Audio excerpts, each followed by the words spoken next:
आप सभी का स्वागत है हिंदी नॉवेल स्टोरी एक्सप्लेनर में। यहाँ पर हर एक स्टोरी आपको मैजिक, सिस्टम, रोमांस की एक जादुई सफर पे ले जाएगी। इस स्टोरी का सारा चरित्र, स्थान, घटना सब कुछ काल्पनिक है। इसे वास्तविकता से जोड़ने का प्रयास ना करें। चलिए स्टोरी की तरफ आगे बढ़ते हैं। अध्याय 321। वापस जाने से पहले अर्जुन सक्सेना ने राजेश कुमार को उनके लिविंग रूम के लेआउट के बारे में बताया और सुझाव दिया कि वह लिविंग रूम की बालकनी की ओर पीठ करके रखे सोफे को टीवी की दीवार के सामने की स्थिति में ले जाएं और इसे मूल 1-2-3 सोफा लेआउट से बदलकर एल आकार का लेआउट कर दें। इसके अलावा ये सुझाव दिया जाता है कि जब राजेश कुमार सप्ताह के दिनों में टाइपिंग कर रहे हों तो उन्हें खिड़की से आगे दक्षिण की ओर जाना चाहिए। साथ ही घर पर सुनहरे लाल सोफे को हल्के नीले रंग के सोफे और अन्य छोटे विवरणों के साथ लपेटना चाहिए। राजेश कुमार और रूपी गुइलान दोनों ही अर्जुन सक्सेना की बात से आश्चर्यचकित हुए और उन्होंने अर्जुन सक्सेना से पूछा कि क्या वह फेंग शुई जानते हैं। अर्जुन सक्सेना ने कहा कि उन्हें कुछ पता है। उन्होंने जानबूझकर उनका घर नहीं बदला, उन्होंने तो बस एक सुझाव दिया था। फेंग शुई के अनुसार यदि आप इस पर विश्वास करते हैं तो यह आपके पास है, यदि आप इस पर विश्वास नहीं करते तो यह आपके पास नहीं है। उसने ज्यादा कुछ नहीं कहा। घर लौटने के बाद अर्जुन सक्सेना ने सुझाव दिया कि अनन्या शर्मा अब से एक कार्टून कंपनी शुरू कर सकती हैं। जहां तक धन की बात है तो वे $10 मिलियन निवेश कर सकते हैं। पतिदेव, क्या ये बहुत रिस्की होगा? अनन्या शर्मा अभी भी थोड़ी चिंतित थीं, क्योंकि वे अगले साल एक घर खरीदने जा रहे हैं। घर सस्ता नहीं है, कम से कम 60 मिलियन से अधिक। अर्जुन सक्सेना ने कहा, जोखिम मत लीजिए, यह आपका करियर है और आपके पति आपका समर्थन करते हैं। और हमारे घर की कीमत 60 से 70 मिलियन रुपये है, जो 10 मिलियन रुपये से कम नहीं है। जब अनन्या शर्मा ने अर्जुन सक्सेना की बातें सुनी तो वह इतनी भावुक हो गईं कि उनके मुंह से एक लाइन निकल आई और फिर उन्होंने अर्जुन सक्सेना को गले लगा लिया। आज राजेश कुमार के घर पर एक दिन की बातचीत ने उन्हें वास्तव में एक एनिमेशन कंपनी शुरू करने के लिए प्रेरित किया, क्योंकि जैसा कि राजेश कुमार ने कहा, इस बाजार में कई लोगों ने प्रवेश करना शुरू कर दिया है और अभी भी कई बड़ी कंपनियां बड़ी मात्रा में एनिमेशन बना रही हैं। अगर वह अपनी प्रविष्टि को 1 या 2 साल के लिए टाल देती है तो या तो उसे उन दिग्गजों के लिए आउटसोर्सिंग करनी पड़ेगी जिन्होंने पहले ही केक बांट लिया है, या फिर मूल कंपनी ही दिवालिया हो जाएगी। पतिदेव, आप बहुत दयालु हैं, तो मैं पहले अपनी बचत से 5 मिलियन लूंगी और फिर अपने पिता से 5 मिलियन उधार लूंगी, जिससे कुल 10 मिलियन हो जाएंगे। पगली, अब तू मेरी बहू है। तू कंपनी कैसे खोल सकती है और अपने माँ बाप से पैसे कैसे मांग सकती है? मैं 1 करोड़ दूंगा। तूने जो 1 करोड़ बचाए हैं वो तेरे माँ बाप का दिया हुआ दहेज है। तू इसे संभाल कर रखना और कहीं जाना मत। अर्जुन सक्सेना ने कहा। वह जानता था कि किसी महिला के बैंक कार्ड में पैसा होने का मतलब सुरक्षा की एक अतिरिक्त परत है। अनन्या शर्मा काली के दहेज के पैसे वह उसे हिलने नहीं देता था। वह आदमी है, पैसा मायने रखता है, वह कोई रास्ता निकाल लेगा। हुआ यूं कि मैंने सिर्फ 3 वाक्यों में 10 मिलियन रुपए कमा लिए और इन 10 मिलियन रुपए का इस्तेमाल मेरी पत्नी एक कंपनी खोलने में कर सकती है, जो बहुत अच्छी बात है। अनन्या शर्मा ने अर्जुन सक्सेना को छोड़ा और गंभीरता से बोली, नहीं, तुमने पहले कहा था कि घर का सारा पैसा तुम दोगे। मैं मानती हूँ, लेकिन मेरी कंपनी का सारा पैसा तुम नहीं दे सकते। इस तरह हम में से प्रत्येक को इसका आधा आधा भुगतान करना होगा, ठीक है? जिस समय अनन्या शर्मा और अर्जुन सक्सेना आपस में बातें कर रहे थे, तीनों छोटे बच्चों ने कोई शोर नहीं मचाया, बल्कि वे सभी अर्जुन सक्सेना और अनन्या शर्मा को गंभीरता से देख रहे थे, मानो वे समझ सकते थे कि माँ और पिताजी क्या बात कर रहे थे। विशेषकर छोटा लड़का आरव समय समय पर भौहें चढ़ाता रहता था, मानो वह अपने माता पिता को रास्ता ढूंढने में मदद करना चाहता हो। बातचीत के बीच में अनन्या शर्मा ने तीनों छोटे बच्चों को देखा और उनके प्यारे चेहरों को देखकर आश्चर्यचकित हो गईं। वह मुस्कुराई और बोली, आरव, आन्या, रिया, तुम्हें भी अपने माता पिता की बातें सुनना अच्छा लगता है? हाँ, आरव ने अपना छोटा सा हाथ बढ़ाया और अनन्या शर्मा की उंगली पकड़ ली। आन्या और रिया गुनगुनाने लगी और असहज आवाजें निकालने लगीं। अर्जुन सक्सेना ने दोनों छोटी बच्चियों की जांच की और पाया कि उन्होंने पेशाब नहीं किया था और उन्होंने राजेश कुमार के घर से निकलने से पहले तीनों बच्चियों को खाना खिला दिया, इसलिए अब उन्हें भूख नहीं लगेगी। यहाँ क्या हो रहा है? अनन्या शर्मा ने कहा, क्या हमने बातचीत बंद कर दी है, इसलिए अनन्या और रिया ने भी छोड़ दिया है? क्या आप हमारी बातचीत जारी रखना चाहेंगे? अर्जुन सक्सेना ने मुस्कुराते हुए कहा, तो फिर कोशिश करते हैं। ठीक है, अनन्या शर्मा और अर्जुन सक्सेना तीनों नन्हे बच्चों की तरफ देखे बिना बातें करते रहे। तभी आन्या और रिया, जो अभी तक गुनगुना रही थीं, सचमुच गुनगुनाना बंद कर दिया और गपशप से अनन्या शर्मा और अर्जुन सक्सेना की तरफ देखा और उनकी बातचीत सुनने लगीं। अर्जुन सक्सेना ने आंखों के कोने से ये नज़ारा देखा, मुस्कुराया और अनन्या शर्मा से बोला, बीवी, ये कितना मज़ेदार है, इन्हें हमारी बातें सुनना इतना अच्छा क्यों लगता है? इसके बजाय उनसे बात करो, तो वो अब ऐसा नहीं करते। अनन्या शर्मा ने मुस्कुराते हुए कहा, ऐसा होना चाहिए कि वे बहुत गपशप करते हैं और हमसे सुनना चाहते हैं। ऐसा लगता है जैसे उन्होंने हमारी बात समझ ली है और फिर हमारे काम का ध्यान रखा है। मुझे पहले पता ही नहीं चला कि उन्हें गपशप सुनना इतना पसंद है। लगता है अब ये फंक्शन डेवलप हो गया है। बीवी, तो आगे जब तुम दूध पिलाओगी तो मैं तुमसे बात नहीं करूंगा, ताकि उनका ध्यान न भटके और वो ठीक से खाना ना खाएं। अर्जुन सक्सेना ने कहा। अनन्या शर्मा ने ये याद करते हुए सिर हिलाया, क्योंकि हर बार जब मैं स्तनपान कराती हूँ, यदि तीनों में से कोई एक बच्चा खाने पर ध्यान नहीं देता है या खाता है और खेलता है, तो न केवल स्तनपान बाधित होगा, बल्कि लय भी गड़बड़ा जाएगी और वह बहुत थक जाएगी। एक बच्चा जो आज्ञाकारी रूप से भोजन करता है और खाली रहता है, वह एक सच्चा देवदूत बच्चा है। अंत में अनन्या शर्मा और अर्जुन सक्सेना इस बात पर सहमत हुए कि एक व्यक्ति 5 मिलियन रुपये का योगदान देगा और कुल 10 मिलियन रुपये का योगदान होगा। फिर अर्जुन सक्सेना ने फाइनेंस को फ़ोन करके पूछा कि अपनी कंपनी कैसे खोलें, इसकी प्लानिंग करें, क्योंकि तब तक शैम्पू की फैक्ट्री भी खुल जाएगी। एक साथ पंजीकरण करने का समय आ गया है।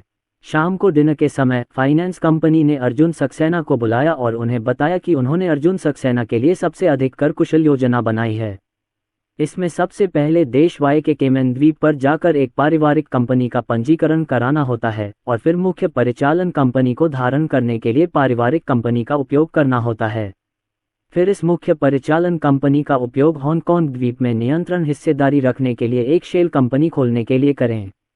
ये शेल कंपनी एकल स्वामित्व वाली या सीमित देयता वाली कंपनी हो सकती है। फिर घरेलू होल्डिंग कंपनी में जाकर हांगकांग और मकाओ में पूर्ण स्वामित्व वाली उद्यम खोलें और फिर एक निचली होल्डिंग कंपनी में जाकर शैम्पू कंपनी, मूर्तिकला कंपनी और एनिमेशन कंपनी खोलें। ऐसा करने से आप अधिकतम कर बचत प्राप्त कर सकते हैं। 3 मुख्य परिचालन कंपनियां अपना सारा मुनाफा हांगकांग और मकाओ स्थित पूर्ण स्वामित्व वाली कंपनियों में बांटती हैं और हांगकांग और मकाओ स्थित पूर्ण स्वामित्व वाली कंपनियां अपना सारा मुनाफा हांगकांग द्वीप स्थित शेल कंपनियों में बांटती हैं। हांगकांग द्वीप पर कॉर्पोरेट आयकर केवल 5% है और फिर सारा मुनाफा केमैन द्वीप में पंजीकृत कंपनियों को दिया जाता है। कैमन द्वीप एक कर स्वर्ग है, जहां न तो कॉर्पोरेट आयकर लगता है और न ही व्यक्तिगत आयकर। इस तरह अर्जुन सक्सेना हर साल लाभांश से जो पैसा निकालते हैं वह कर मुक्त हो सकता है। जब अर्जुन सक्सेना को ये योजना पता चली तो उन्हें ये पसंद नहीं आई। हालांकि कहा जा रहा है कि इस योजना से अधिकतम कर बचत हो सकती है, लेकिन असली नियंत्रण कंपनी विदेश चली गई है। अन्य देशों के सकल घरेलू उत्पाद को जोड़ना वह परिणाम नहीं है जो वह देखना चाहते हैं। इसके अलावा वह देश में पैसा कमाता है और जो वह कमाता है वह घरेलू पैसा है, इसलिए उसे अधिक कर देना चाहिए। अगर हर कोई टैक्स से बचने के लिए विदेश में असली कंपनियां खोलने के बारे में सोचेगा तो राज्य टैक्स कैसे वसूलेगा? विकास कैसे होगा? किसी देश के विकास और मजबूती के लिए धन की आवश्यकता होती है। अर्जुन सक्सेना ने फाइनेंस से एक योजना बनाने को कहा। असली कंपनी चीन में खोली जानी चाहिए, विदेश में नहीं। फाइनेंस हैरान रह गया, लेकिन उसे उम्मीद नहीं थी कि अर्जुन सक्सेना उसे योजना बदलने देगा। वित्त होने के योग्य है, इसलिए वह तुरंत अर्जुन सक्सेना के लिए एक योजना लेकर आया, अर्थात चीन में एकमात्र स्वामित्व पंजीकृत करने के लिए अर्जुन सक्सेना के परिवार के साथ एक पारिवारिक कंपनी को पंजीकृत करने के लिए इस अलग व्यापार लाइसेंस का उपयोग करें और फिर परिवार की कंपनी का उपयोग दूसरों के साथ साझेदारी के रूप में पंजीकृत करने के लिए करें। कंपनी ए और फिर कंपनी ए का उपयोग करके कंपनी बी का 100% हिस्सा रखें ताकि कंपनी के लिए एक फायरवॉल का निर्माण किया जा सके ताकि अंत में असीमित संयुक्त और कई देयताओं से बचा जा सके।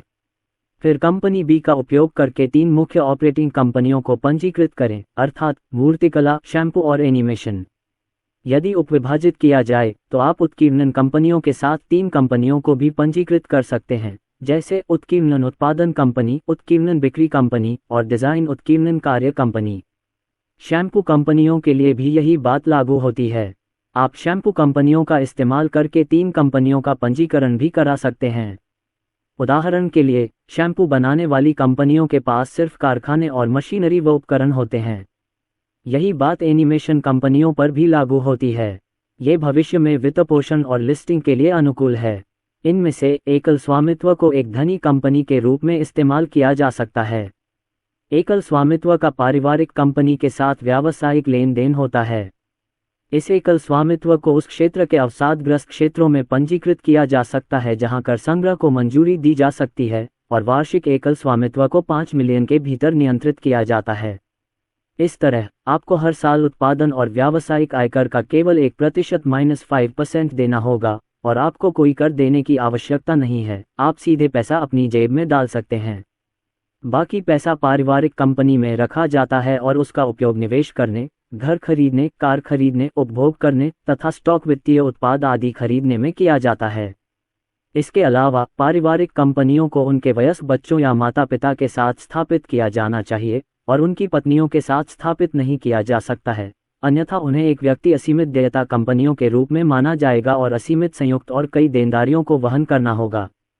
इसके अतिरिक्त, वरिष्ठ अधिकारी इक्विटी प्रोत्साहन के लिए परियोजना स्तरीय कंपनियों में शेयर रख सकते हैं, जिससे कंपनी पर अर्जुन सक्सेना के नियंत्रण पर कोई असर नहीं पड़ेगा।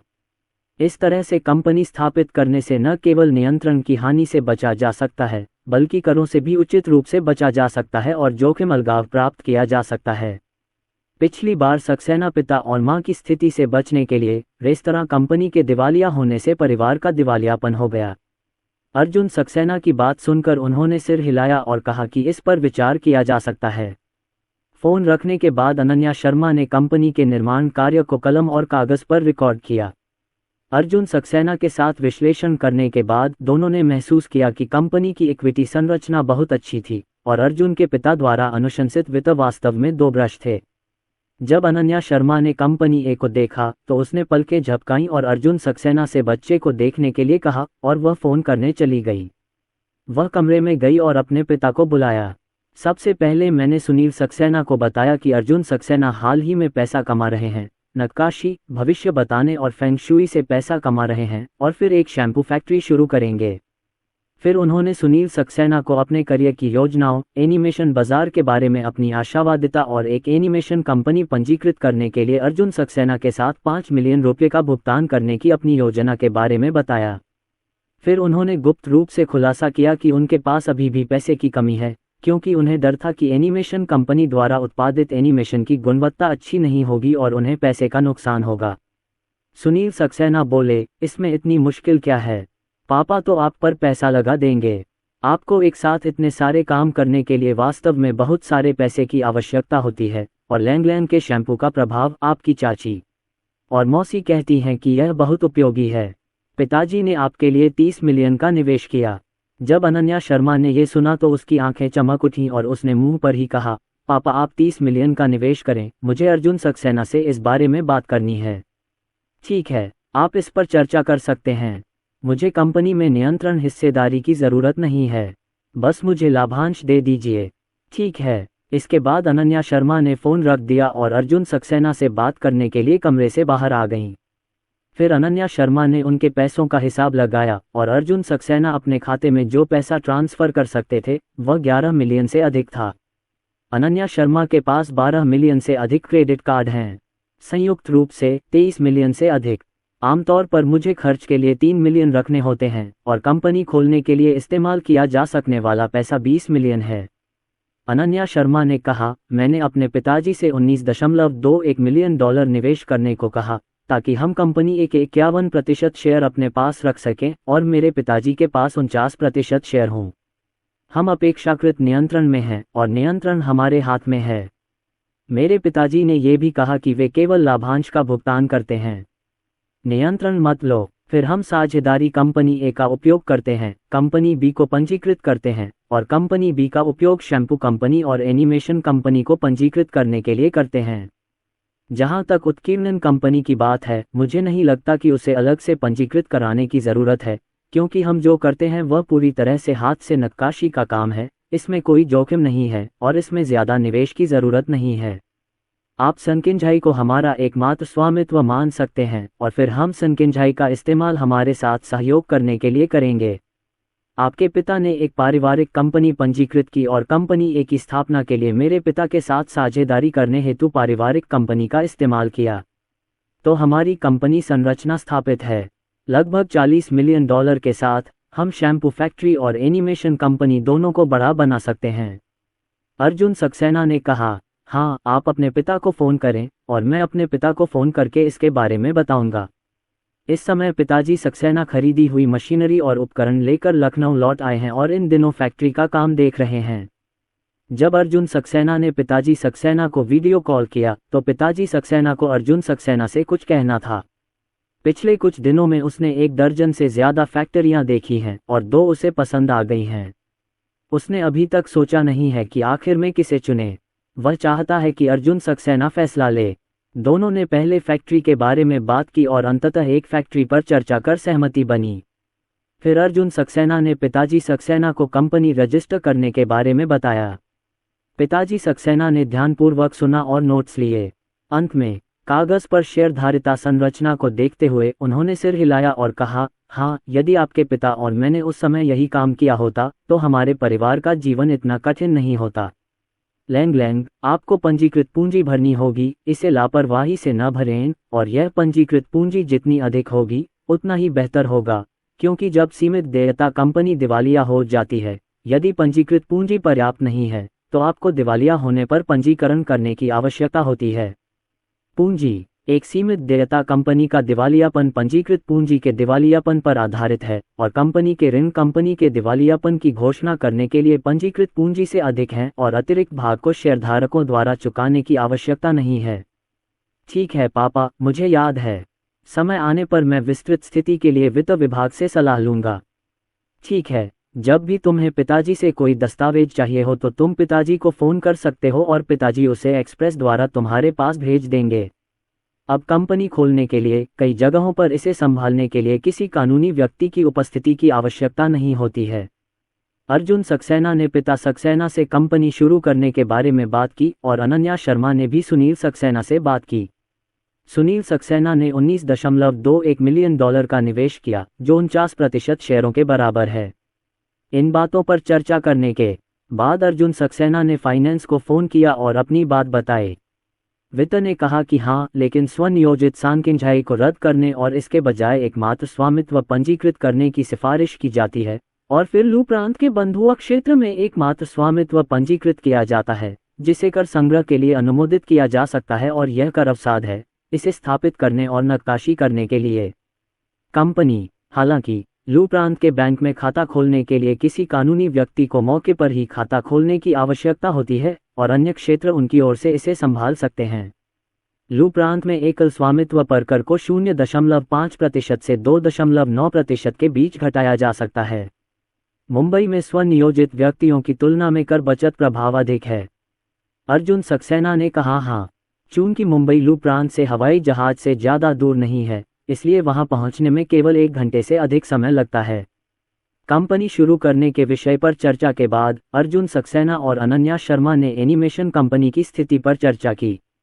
अनन्या शर्मा ने कहा कि राजेश कुमार फैंटेसी कार्टून के बारे में बहुत कुछ जानते हैं और वह एक बुटीक लेखक हैं जो फैंटेसी लिखते हैं और उन्होंने कई वर्षों तक लिखा है, इसलिए वह राजेश कुमार को सहयोग के लिए आमंत्रित कर सकते हैं। राजेश कुमार द्वारा लिखी गई तकनीक का उपयोग करके कंपनी में निवेश कर सकते हैं, राजेश कुमार को प्रेरित कर सकते हैं और उनके साथ मिलकर एनिमेशन कंपनी को बड़ा बना सकते हैं।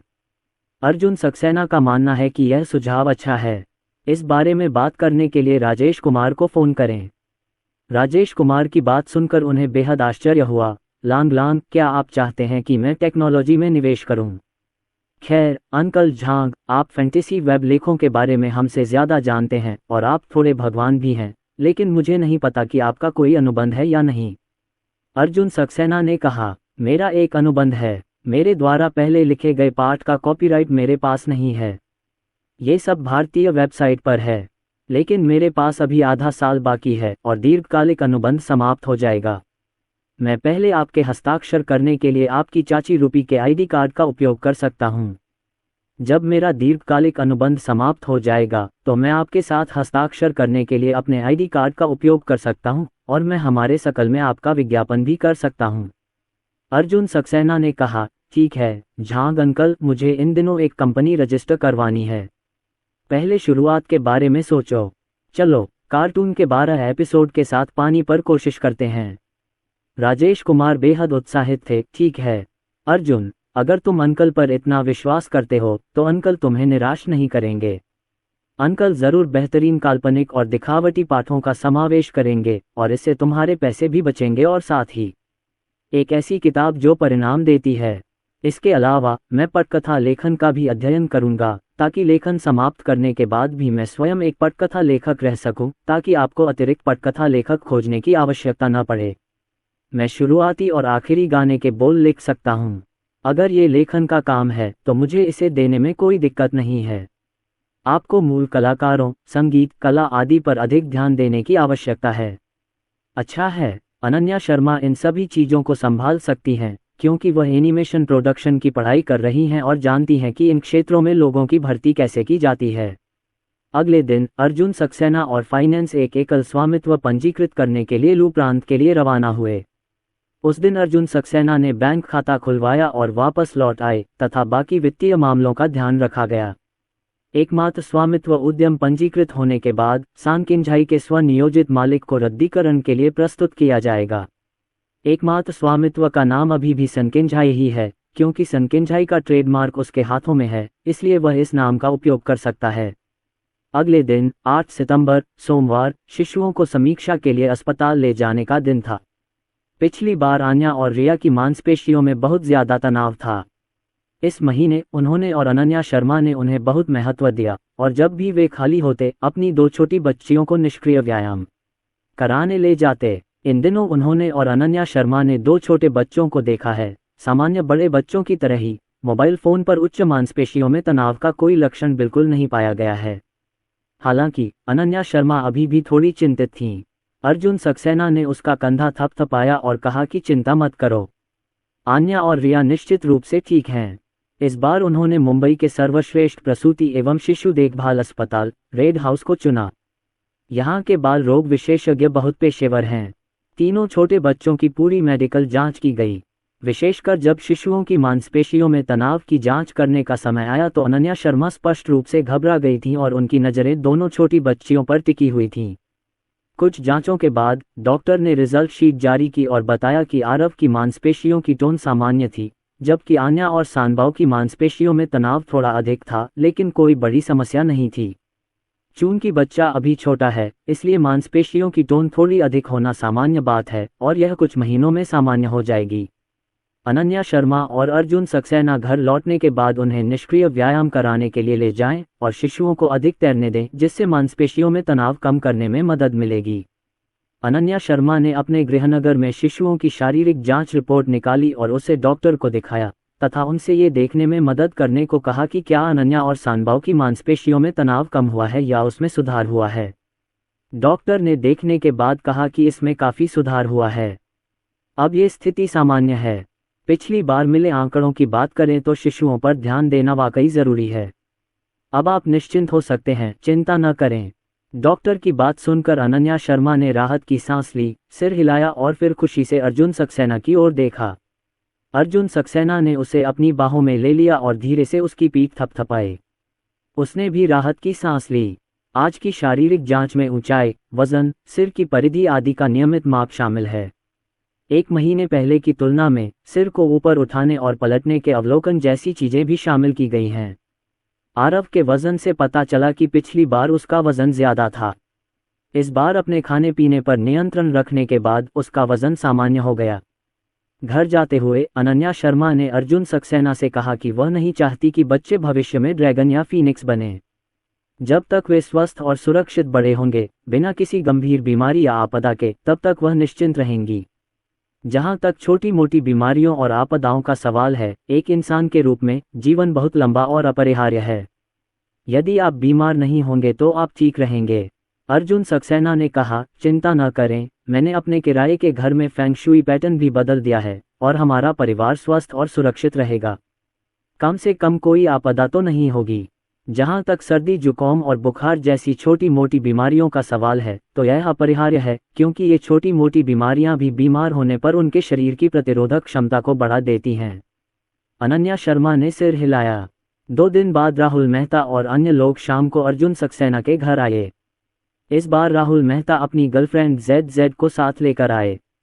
जेड अर्जुन सक्सेना के स्कूल में दूसरे साल की छात्रा थी और उनकी छोटी बहन थी। वह 7:5 दिखती है, हालांकि वह बहुत सुंदर नहीं है, लेकिन वह थोड़ी सुंदरता भी है। इससे विक्रम पटेल और अमित खन्ना ईर्ष्यालु हो जाते हैं, क्योंकि उन दोनों को पता था कि राहुल मेहता पहले एक मोटा लड़का था, लेकिन उन्होंने यह उम्मीद नहीं की थी कि इस गर्मी की छुट्टी के बाद राहुल मेहता सीधे अपना वजन कम करके एक सुंदर आदमी बन जाएगा, ताकि जब वह अपनी प्रेमिका से मिले तो अच्छा प्रभाव पड़े। इस समय राहुल मेहता और जी एक साथ चलते हुए एक अच्छे जोड़ीदार लगते हैं। जी एक शर्मीली लड़की थी। राहुल मेहता के साथ आने के बाद वह राहुल मेहता के पीछे पीछे अर्जुन सक्सेना को भाई अर्जुन और अनन्या शर्मा को भाभी कहने लगी। जब उसने अनन्या शर्मा को बुलाया तो उसने कुछ और बार अनन्या शर्मा को देखा और उसकी आंखों में अनन्या शर्मा के प्रति जिज्ञासा थी। आखिरकार अनन्या शर्मा पड़ोस में स्थित मुंबई विश्वविद्यालय की स्कूल की कली है, कई स्कूली लड़कियों की देवी और शिक्षा की मूर्ति। अनन्या शर्मा भी वह आदर्श हैं जिनसे जी सीखना चाहती हैं। आखिर वो खूबसूरत है, पढ़ाई में भी अच्छी है और उसने 3 प्यारे बच्चों को जन्म दिया है। अगर उसका करियर अच्छा है तो वो जिंदगी में एक कामयाब विजेता जरूर होगी। राहुल मेहता और वे तीनों आरव और अन्य लोगों को रेंगने वाली चटाई पर लेटे हुए देखने गए। इस वक्त बाथरूम के अलावा अर्जुन सक्सेना के घर में जहां टाइलें लगी हैं, वहां मुलायम रेंगने वाली चटाइयां बिछी हुई हैं। आरव थोड़ा रेंगने की कोशिश कर रहा है, आन्या और रिया गोल गोल घूम रही हैं। क्योंकि तीनों छोटे बच्चों के दांत निकल रहे हैं, वे सभी अपने मुंह में गम चबा रहे हैं, जो बहुत प्यारा है। राहुल मेहता और बाकी लोग खुशी से चिल्ला उठे। छोटा बच्चा इतनी तेजी से बढ़ रहा है कि उसे पहचानना मुश्किल हो रहा है। गर्मी की छुट्टियों से पहले की तुलना में ये बहुत बड़ा बदलाव लग रहा है। अर्जुन सक्सेना ने मुस्कुराते हुए कहा, अब वे युवा हो गए हैं तो वे मूलतः हर दिन एक जैसे ही रहते हैं। चलो मुझे अंकल कहो। विक्रम पटेल आरव को चिढ़ाने के लिए झुका। उफ! आरव ने सीधे गुट्टा पर्चा को अपने मुंह में डाला और फिर ढेर सारा लार थूककर विक्रम पटेल के चेहरे पर छिड़क दिया। टीथर विक्रम पटेल के चेहरे पर भी लगा। अच्छी बात यह है कि टीथर सिलिकॉन से बना है और उसमें कोई हमला करने की क्षमता नहीं है, लेकिन लार विक्रम पटेल के चेहरे पर फैल गई। सबसे महत्वपूर्ण बात यह है कि छोटे बच्चे द्वारा कुछ बुरा करने के बाद भी वह एक मासूम मुस्कान देता रहा।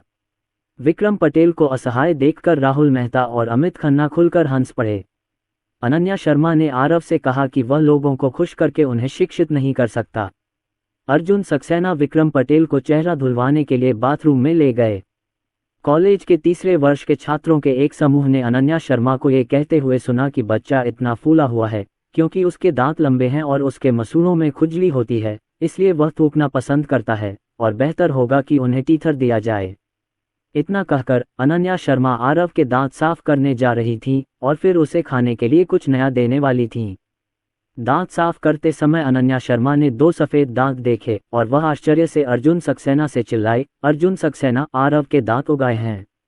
पहले मैं केवल थोड़ा सा सफ़ेद भाग ही देख पाता था, लेकिन अब ये पूरा सफ़ेद है, मसूड़ों से बाहर निकल रहा है। अर्जुन सक्सेना ने विक्रम पटेल को अपना चेहरा पोंछने के लिए एक साफ रुमाल दिया और अपने बेटे के दांत देखने के लिए बाहर भागे। एक नज़र में ही पता चल गया कि जो दांत पहले निकलने वाले थे वे सचमुच बड़े हो गए थे। अनन्या शर्मा ने बताया कि आज सुबह जब उन्होंने आरव के दांत साफ किए थे तब वे अभी तक नहीं निकले थे, लेकिन अब उगाए हैं और अंदाज़ा लगाया जा रहा है कि अभी जब वह मुंह फुला रहा था तब अचानक उगाए होंगे। उसे असहजता महसूस हुई, इसलिए उसने टीथर थूक दिया। उन्होंने विक्रम पटेल के चेहरे पर भी लार फेंकी। हाँ, जब बड़े लोग बात कर रहे थे आरव ने भी खुशी से अपना छोटा सा हाथ हिलाया। विक्रम पटेल को बाथरूम से बाहर आते देखा। आंखों में मुस्कान लिए वह विक्रम पटेल के पास पहुंची। ये देखकर विक्रम पटेल का दिल तुरंत नर्म पड़ गया। इस शर्मिंदगी को पूरी तरह से भूलकर कि अभी अभी आरव ने उसे चूमा था, वह मुस्कुराते हुए आरव के पास गया। अर्जुन सक्सेना ने आरव को पकड़ लिया और विक्रम पटेल को पकड़ने लगा, जो आरव को पकड़ना चाहता था। अब वह छोटा लड़का लगभग 5 महीने का हो गया है। उसका शरीर जन्म के समय की तुलना में बहुत अधिक मजबूत है और वह उसे सीधा पकड़ सकता है। इसलिए जब अर्जुन सक्सेना ने विक्रम पटेल को उसे पकड़ना सिखाया तो विक्रम पटेल ने तुरंत उसे पकड़ना शुरू कर दिया। विक्रम पटेल, जिन्होंने आरव को गले लगाया, को लगा कि दुनिया नर्म पड़ गई है। क्योंकि आरव के शरीर से बच्चे के दूध की बहुत अच्छी खुशबू आती है। उसका छोटा शरीर भी मुलायम है और उसका चेहरा बहुत प्यारा मुस्कुराता है। क्या फरिश्ता बच्चा है। मैं देख सकता हूं कि तीनों पुरुष बच्चे पैदा करना चाहते हैं। विक्रम पटेल ने मजाक में कहा कि झाओजू कॉलेज में भी बच्चे को जन्म दे सकती है। ग्रेजुएट होने तक बच्चा सोया सॉस खेलने में सक्षम हो जाएगा और उसके करियर पर पूरी तरह से असर डाल सकेगा। झाओजू ने जेड की तरफ देखा। जेड का चेहरा लाल हो गया था। उसकी और झाओजू की मुलाकात सिर्फ गर्मी की छुट्टियों में हुई थी और स्कूल शुरू होने के बाद ही उनकी मुलाकात हुई थी। ये तीसरी बार था जब उनकी मुलाकात हुई थी। उन दोनों ने अभी तक अपने हाथ नहीं खींचे हैं और वे एक बच्चे को जन्म देने वाली हैं। वह बहुत शर्मीली थी। अनन्या शर्मा ने जेड को घेराबंदी से बाहर निकालने में मदद की और सभी के खाने के लिए फल लेकर बाहर आईं। फिर उनसे पूछें कि क्या वे महाजोंग या पोकर या कुछ और खेलते हैं। वे चारों लोग महाजोंग खेलने के लिए एकत्र हुए, लेकिन उन्होंने जुआ नहीं खेला बल्कि दाढ़ी चिपकाने का जुआ खेला। अर्जुन सक्सेना ने पहले झीजी को राहुल मेहता और अन्य लोगों के साथ खेलने के लिए कहा, लेकिन झीजी ने अपना सिर हिला दिया और कहा कि वह ताश नहीं खेल सकती। अनन्या शर्मा ने अर्जुन सक्सेना से लड़ने के लिए कहा और आज रात का खाना बनाने की जिम्मेदारी उन्हीं पर थी। जेड ने खड़े होकर कहा कि उसने अनन्या शर्मा की मदद की है। वह भी अक्सर घर पर खाना बनाती है और खाना बनाना जानती है। चाची वांग 3 छोटे शिशुओं की देखभाल का प्रभार संभालती हैं। रसोई में जेड ने अनन्या शर्मा को धन्यवाद कहा और अनन्या शर्मा ने उसे संदेह से देखा। जी ने शर्माते हुए कहा, जब उन्होंने मुझे और राहुल मेहता को अभी बच्चा पैदा करने के लिए मनाया तो मेरी मदद करने के लिए धन्यवाद भाभी। छोटी सी बात है, अनन्या शर्मा ने मुस्कुराते हुए कहा और फ्रिज खोलकर उसमें से बर्तन निकालने लगीं। जब वह अर्जुन सक्सेना के घर पर थीं तो उन्होंने कई बार अर्जुन सक्सेना से खाना बनाना भी सीखा। अब उनका खाना पकाने का हुनर पहले से कहीं बेहतर है। कम से कम खाना तो खाने लायक है। हालांकि अर्जुन सक्सेना के बनाए खाने जितना स्वादिष्ट तो नहीं है, पर बुरा भी नहीं है। कम से कम ये स्कूल कैफेटेरिया के भोजन से तो बेहतर है। अनन्या शर्मा और जी ने 7 व्यंजन तैयार किए और फिर दोनों ने सबसे पहले सामग्री को साफ करना शुरू किया। सामग्री साफ करते समय जेड ने कई बार अनन्या शर्मा की ओर देखा, लेकिन झिझक रही थी। अनन्या शर्मा ने उसके हाव भाव को समझा, जी की ओर देखा और पूछा, शियाओजी, तुम मुझे क्या बताना चाहती हो? खैर, ये वास्तव में कुछ भी नहीं है, जेड ने घबराहट से जवाब दिया। ओह, अनन्या शर्मा ने और कुछ नहीं पूछा। थोड़ी देर बाद जेड ने जिज्ञासावश खुद को रोक नहीं पाए। भाभी, मैं आपसे एक सवाल पूछना चाहती हूँ। आप गर्भवती हैं और आपके बच्चे की माँ भी हैं, फिर भी आपका शैक्षणिक प्रदर्शन इतना अच्छा कैसे है? क्या आपके पास सीखने के लिए कोई सुझाव हैं? उसने सुना था कि पिछले सेमेस्टर में अनन्या शर्मा का परीक्षा परिणाम विभाग में प्रथम था और उसे राष्ट्रीय छात्रवृत्ति भी मिली थी। ये पूरे मुंबई विश्वविद्यालय और आसपास के विश्वविद्यालयों में फैल गया। वह भी यह जानती थी। मैं विशेष रूप से अनन्या शर्मा की दिल से प्रशंसा करता हूँ। समय प्रबंधन, अनन्या शर्मा ने कहा। समय प्रबंधन, खैर, हालांकि जब मैं गर्भवती हूं और बच्चा पैदा कर रही हूं तो मुझे बच्चे के बारे में बहुत सोचना होगा, लेकिन जब मेरे पास समय होगा तो मैं किताबें पढ़ूंगी और सेमेस्टर की किताबें जल्दी खत्म कर लूंगी। अपने आप को पढ़ाएं। भाभी, आप तो कमाल की हैं। मैं अकेले पढ़ूं तो समझ ही नहीं आता। यदि आपको समझ में नहीं आता है तो आप इसे ऑनलाइन जांच सकते हैं और आप इसे मूल रूप से पा सकते हैं।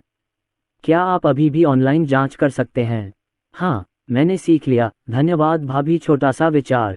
कुछ ही देर में बच्चे लिविंग रूम से खिलखिलाकर हंसने लगे। अनन्या शर्मा ने रसोई का दरवाजा खोला और देखा तो 3 छोटे बच्चे अमित खन्ना की ओर मुस्कुरा रहे थे, जिनकी दाढ़ी कागज की बनी हुई थी। फिर तीनों छोटे बच्चे फिर से इकट्ठे हो गए और बबल बोलने लगे, मानो वे अपनी विशेष शिशु भाषा में बातचीत कर रहे हों। कुछ बातें करने के बाद उन्होंने अमित खन्ना और अन्य लोगों की ओर देखा और हंसना जारी रखा। ये दृश्य देखकर चाची वांग, जो उन्हें देख रही थीं, खुश हो गईं। जब चाची वांग ने रसोई का दरवाजा खुलने की आवाज़ सुनी तो उन्होंने अनन्या शर्मा को बाहर की स्थिति देखने के लिए अपना सिर बाहर निकालते देखा और अनन्या शर्मा से कहा कि बच्चे अमित खन्ना पर हंस रहे थे, जिसने ताश खेलते समय दाढ़ी खोदी थी। अभी भी बातचीत चल रही है, छोटी मोटी बातें होने लगी हैं। जब वह भविष्य में बोलना सीखेगी तो वह निश्चित रूप से अपनी माँ को हर दिन बातचीत करने के लिए खींच ले जाएगी। बच्चे भी इस मौज मस्ती में शामिल होना पसंद करते हैं। परिवार के कई सदस्य भी हैं और वे आज रात बहुत सक्रिय हैं। चाची वान को उन्हें चिढ़ाने की कोई ज़रूरत नहीं है। वे इधर उधर देखेंगे और फिर बड़बड़ाएंगे। खासकर जब वे अर्जुन सक्सेना को बातें करते देखेंगे तो वे अपने चेहरे पर गपशप के साथ सुनेंगे। ये देखकर अर्जुन सक्सेना अपनी हंसी नहीं रोक सके। राहुल मेहता ने कहा कि उन्होंने यह उम्मीद नहीं की थी कि बच्चे इतने छोटे होंगे और गपशप सुनना पसंद करेंगे। विक्रम पटेल ने कहा, हमें भी गपशप सुनना बहुत पसंद है और लड़कियों को तो गपशप करना और भी ज़्यादा पसंद है।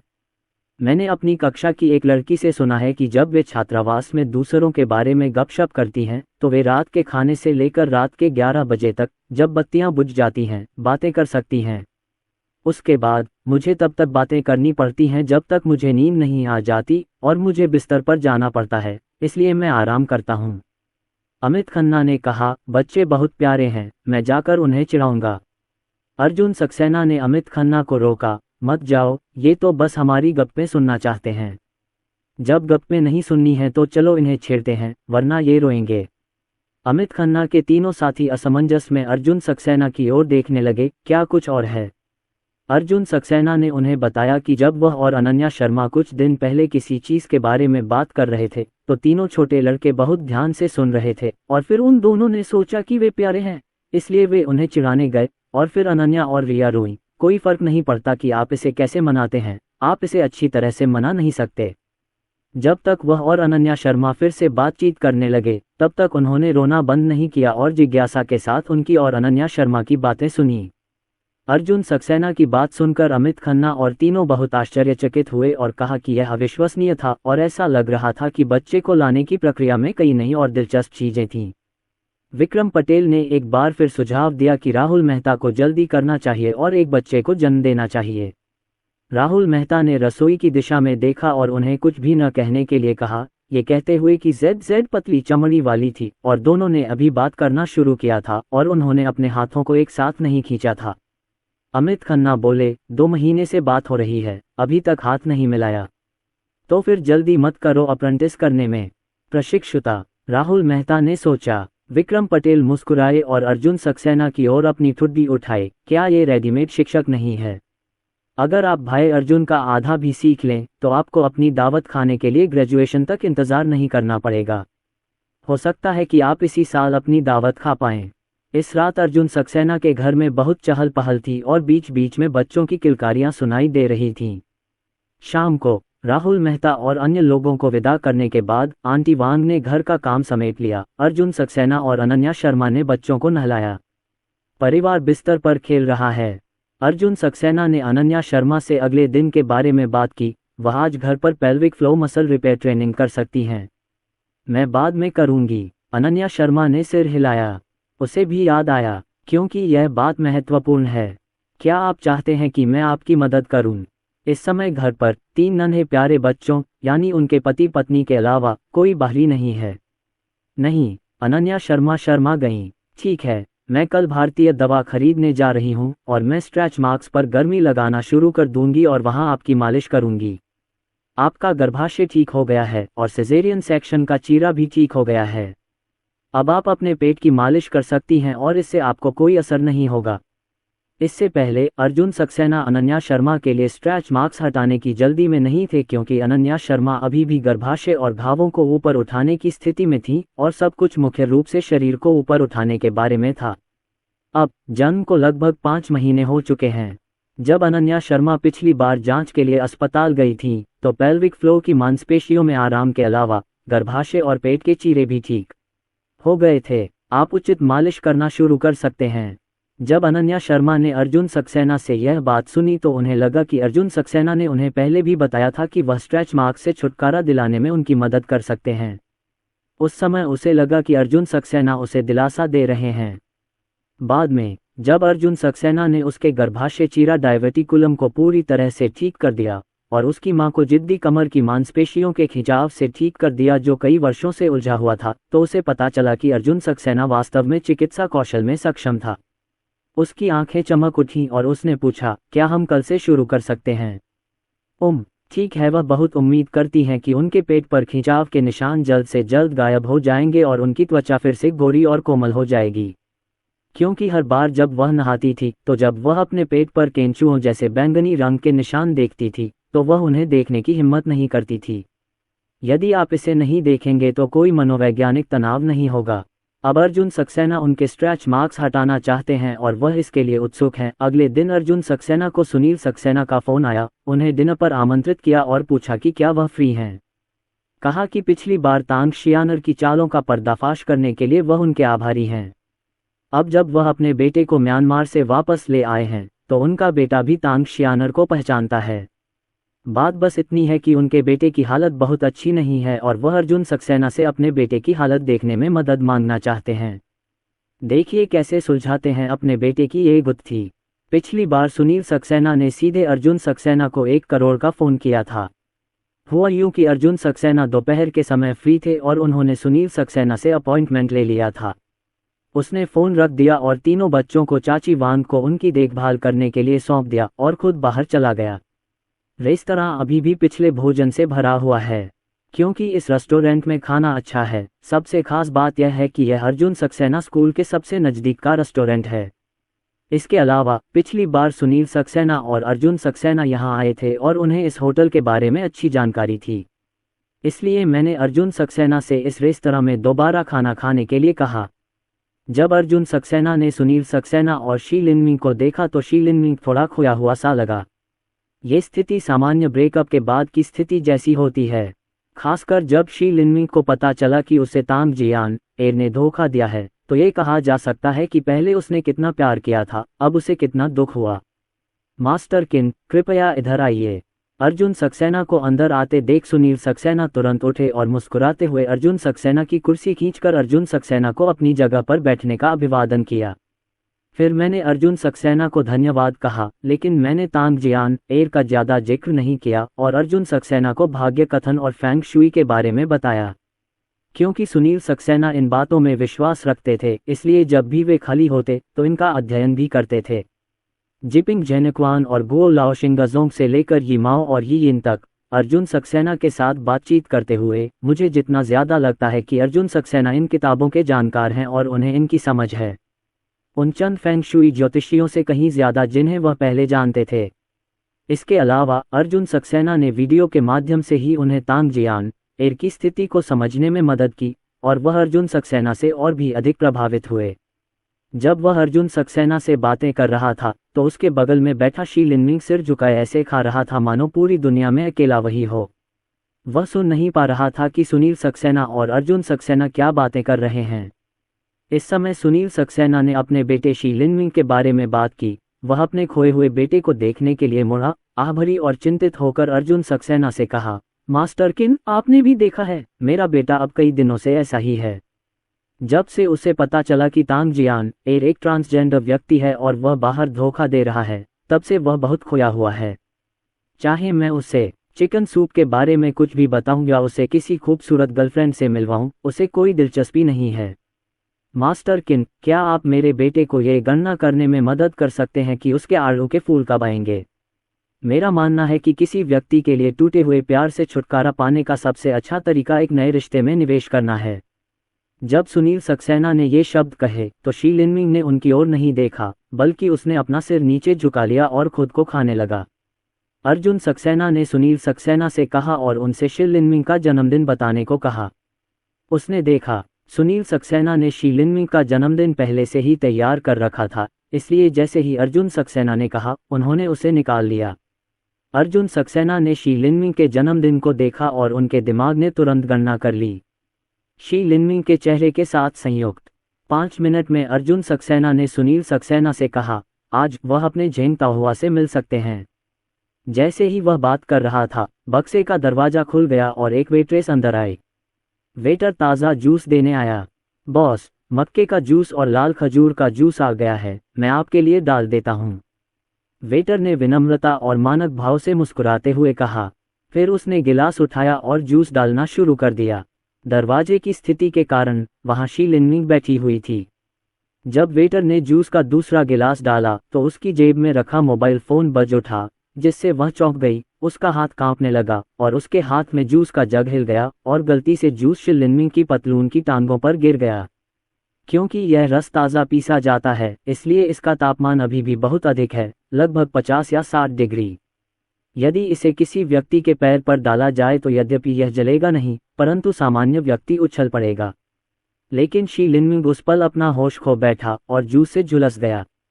उसने बस अपने पैरों की तरफ देखा, एक टिश्यू पेपर लिया जैसे उसे कोई दर्द ही न हो, और चुपचाप अपनी पैंट से जूस पोंछ लिया। उसने वेटर को डांटने के लिए ऊपर भी नहीं देखा, वेटर की तरफ देखा तक नहीं। जब वेट्रेस ने ऐसा दृश्य देखा तो वह तुरंत चिल्लाए, आह महोदय, मुझे खेद है, मेरा ऐसा आशय नहीं था। मैं इसे तुम्हारे लिए साफ कर दूंगा। ये कहते हुए वेट्रेस ने शी लिनमिंग के पैरों से जूस पोंछने के लिए अपना सिर नीचे किया। सुनील सक्सेना बस अपना आपा खोना चाहते थे, लेकिन उसने पाया कि अर्जुन सक्सेना अपनी आंखों के कोनों में मुस्कुराहट के साथ ये दृश्य देख रहा था, और उसे अचानक वह बात याद आ गई जो अर्जुन सक्सेना ने अभी कही थी। कहा कि उनके बेटे की असली आड़ू की मुलाकात आज हो सकती है। ये है अब जो लड़की दिखाई दे रही है, क्या वह उसके बेटे झेंगता हुआ है? उन्होंने अर्जुन सक्सेना, मास्टर किन की ओर देखा। अर्जुन सक्सेना ने सिर हिलाकर सहमति जताई। अर्जुन सक्सेना को सिर हिलाते देख सुनील सक्सेना ने वेट्रेस को गौर से देखा। गौर से देखने पर उसे एहसास हुआ कि वेट्रेस थोड़ी अलग थी। हालांकि स्टाफ की ड्रेस वैसी ही है जैसी अभी अभी आई वेट्रेस की थी, लेकिन वेट्रेस ने जो ऊंची एड़ी के जूते पहने हैं वे पहली नज़र में बहुत महंगे लगते हैं। ये ऊंची एड़ी वाले जूते नहीं हैं जो आम वेटर पहनते हैं। हालांकि उसे ऊंची एड़ी के जूतों के बारे में कुछ नहीं पता, फिर भी वो एक नज़र में बता सकता है कि कोई चीज़ महंगी है या नहीं। इसके अलावा यदि आप ध्यान से देखें तो वेटर ने चमकदार हीरे की बालियां भी पहन रखी थीं। अरबों की संपत्ति वाले उसके लिए उसने ढेर सारे हीरे देखे हैं।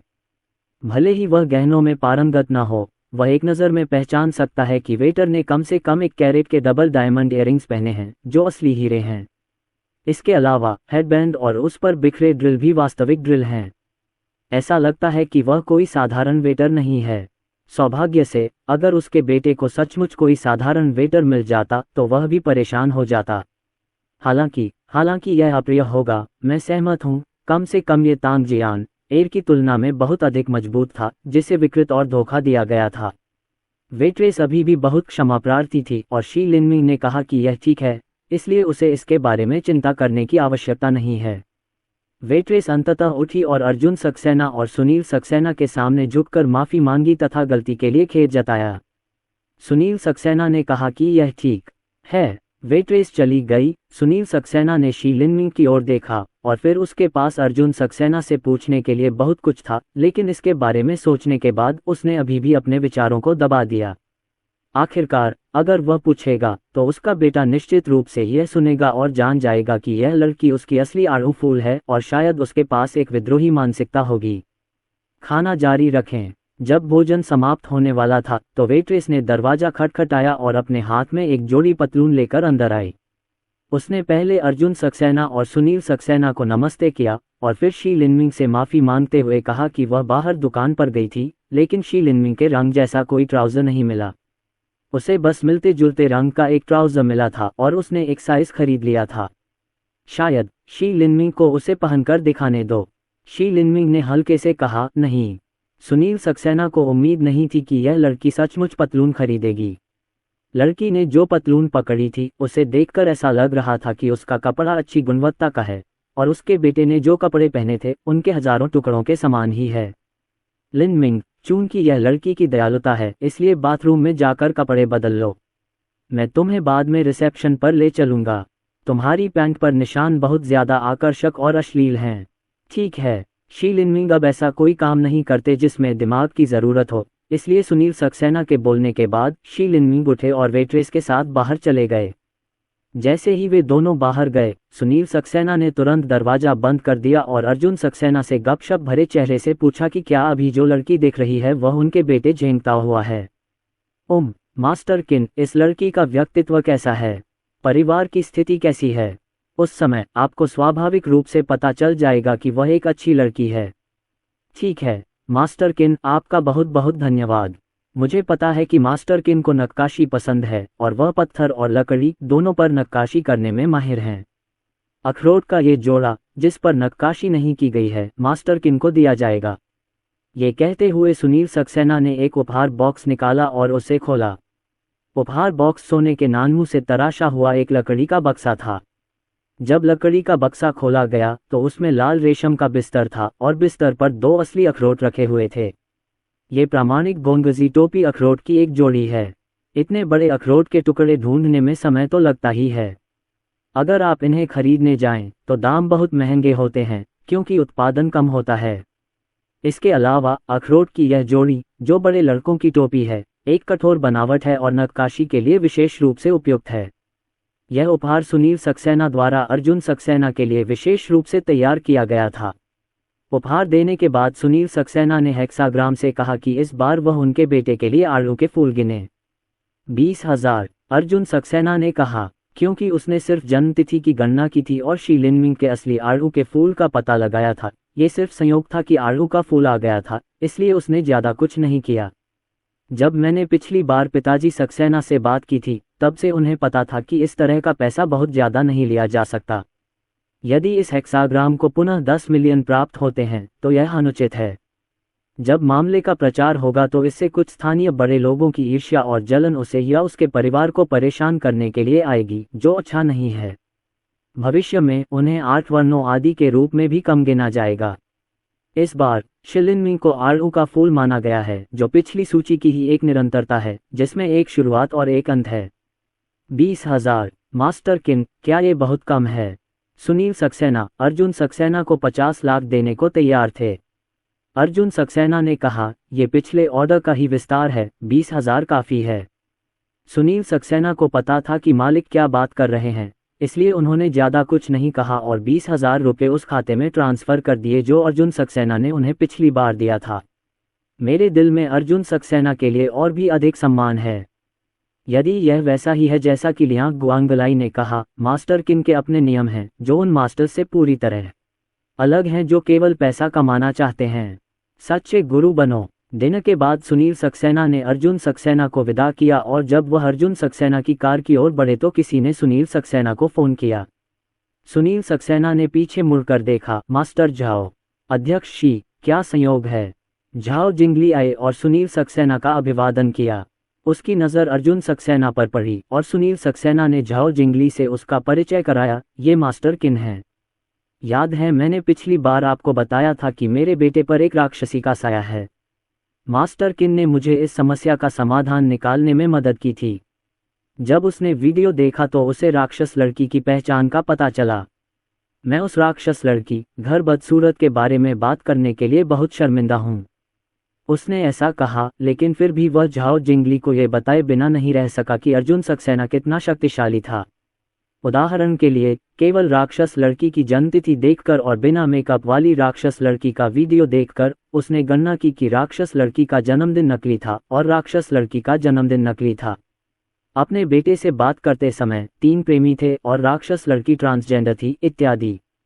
उन्होंने ये भी बताया कि अर्जुन सक्सेना ने अभी अभी गणना की है और पता लगाया है कि उनके बेटे के आड़ू के फूल आ गए हैं। महान। झाओ जिंगली ने अर्जुन सक्सेना को आश्चर्य से देखा। एक खास उद्योग में पेशेवर होने के नाते खासकर झाओ जिंगली वाकई बहुत कुशल हैं। तुरंत ही उन्होंने अर्जुन सक्सेना से बातचीत की, जैसे कि अर्जुन सक्सेना ने वीडियो के माध्यम से तांग जियान एर की बातों का पता कैसे लगाया और शिलिनमिंग के असली आड़ू फूल की गणना कैसे करें। इनके बारे में बात करते हुए हमने व्यावसायिक ज्ञान, 8 अक्षर, चेहरे आदि के बारे में बात की। सुनील सक्सेना वास्तव में इनके बारे में बहुत उत्सुक हैं।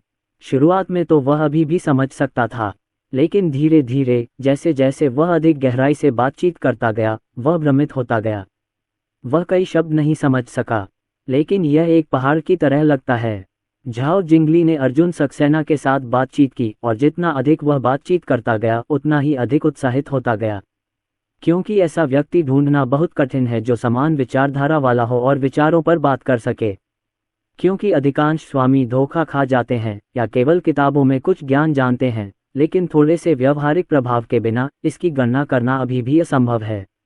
मैंने अर्जुन सक्सेना से कुछ देर बातचीत की। बातचीत बहुत दिलचस्प थी और वहां से गुजरने वाले लोग कुछ और नज़रें डालने से खुद को रोक नहीं पा रहे थे। धीरे धीरे कुछ लोग उन दोनों को घेर कर बातें करने लगे, क्योंकि बहुत से लोग बाजी और फैंग शुई जैसे तत्वमीमांसा सुनना पसंद करते हैं। कुछ लोग ऐसे हैं जो परियों की कहानियां सुनना चाहते हैं और कुछ ऐसे भी हैं जो अपने विचारों को सत्यापित करना चाहते हैं और नया ज्ञान प्राप्त करना चाहते हैं। ये देखकर कि आसपास बहुत से लोग थे, सुनील सक्सेना मुस्कुराए और अर्जुन सक्सेना और झाओ जिंगली से कहा, मास्टर झाओ, ये सड़क के किनारे है, ताओवाद के बारे में बात करना सुविधाजनक नहीं है, क्यों न मैं एक खेल स्थापित करूं, चलो होटल में चलें और बातचीत करें। अर्जुन सक्सेना ने कहा, कोई जरूरत नहीं, घर जाकर मुझे कुछ काम है। झाओ जिंगली ने अर्जुन सक्सेना को आदरपूर्वक प्रणाम किया और कहा, मास्टर किन, आज आपसे बात करके मैंने बहुत कुछ सीखा है। क्या तुम्हें नहीं पता कि मास्टर किन प्रशिक्षुओं को स्वीकार करते हैं? मैं प्रशिक्षु बनना चाहता हूँ। ये शब्द निकलते ही सुनील सक्सेना चौंक गए। वह जानता था कि अर्जुन सक्सेना ताकतवर है, लेकिन वह ये भी जानता था कि झाओ जिंगली वाकई काबिल है। उसने उसकी बुरी किस्मत को अच्छी किस्मत में बदलने में मदद की। उन्होंने उसके परिवार के लिए एक फेंग शुई ब्यूरो स्थापित करने में भी उसकी मदद की और परिवार वास्तव में समृद्ध और खुशहाल था। अब कंपनी तेजी से आगे बढ़ रही है। अप्रत्याशित रूप से झाओ जिंगली 20 मिनट से अधिक की चर्चा के दौरान अर्जुन सक्सेना को प्रशिक्षित करने जा रही थी। इससे पता चलता है कि भाग्य कथन और फेंग शुई में अर्जुन सक्सेना की उपलब्धियां झाओ जिंगली से कहीं अधिक हैं। अर्जुन सक्सेना को उम्मीद नहीं थी कि दूसरा पक्ष प्रशिक्षु होगा। उन्होंने कहा, मैं प्रशिक्षुओं को स्वीकार नहीं करता। वह अपने कौशल का बहुत अधिक प्रचार नहीं करना चाहता था, क्योंकि उसे डर था कि अधिकारी उसके पास आ जाएंगे और उसे ये भी चिंता थी कि भविष्य में अन्य लोग कहेंगे कि उसने दूसरों से झूठ बोला था और उसे धोखाधड़ी के अपराध के साथ ब्यूरो में भेज दिया था। आखिरकार वर्तमान विश्व विज्ञान की वकालत करता है। मास्टर किन, मुझे माफ करना, मैं जल्दबाजी में बोल गया, क्या आप अपना मोबाइल फ़ोन नंबर जोड़ सकते हैं? झाओ जिंगली ने सम्मानपूर्वक पूछा। अर्जुन सक्सेना ने झाओ जिंगली को अपना मोबाइल नंबर छोड़ दिया। इसके बाद अर्जुन सक्सेना ये कहकर चले गए कि दोपहर में अभी भी कक्षाएं चल रही हैं। अर्जुन सक्सेना के चले जाने के कुछ ही देर बाद झाओ जिंगली को सुनील सक्सेना का फ़ोन आया। उन्होंने उनसे मिलने का समय तय किया और उनसे एक और फेंग शुई खजाना देखने में मदद करने को कहा। गार्डेनिया एन्क्लेव से पहले वह इसे खरीदने वाले नहीं थे। उनकी पत्नी को जुहुई जिले के स्कूल जिला आवास बहुत पसंद आए और उन्होंने कहा कि जुहुई जिले में शिक्षण की गुणवत्ता वसंत कुंज से बेहतर है। चूंकि गार्डेनिया एन्क्लेव में अच्छे फेंग शुई वाला घर नहीं खरीदा जा सकता, इसलिए किसी बेहतर इलाके में घर खरीदें। समझौता मत करो और लोगों के साथ बहस मत करो। मूल रूप से सुनील सक्सेना गार्डेनिया एन्क्लेव में फेंग शुई ट्रेजर विला खरीदने वाले अर्जुन सक्सेना की जानकारी की जांच करना चाहते थे, लेकिन जब उन्होंने वापस जाकर अपनी पत्नी से बात की तो उनकी पत्नी ने कहा कि उन्हें जांच करने की आवश्यकता नहीं है। किसी मकान के मामले को लेकर लोगों से झगड़ा करने और बिना किसी कारण के कारण परिणाम में उलझने की कोई आवश्यकता नहीं है। बड़ी बात यह है कि एक और क्षेत्र खरीदा जाए। बेहतर शिक्षण गुणवत्ता वाला जिला खरीदें।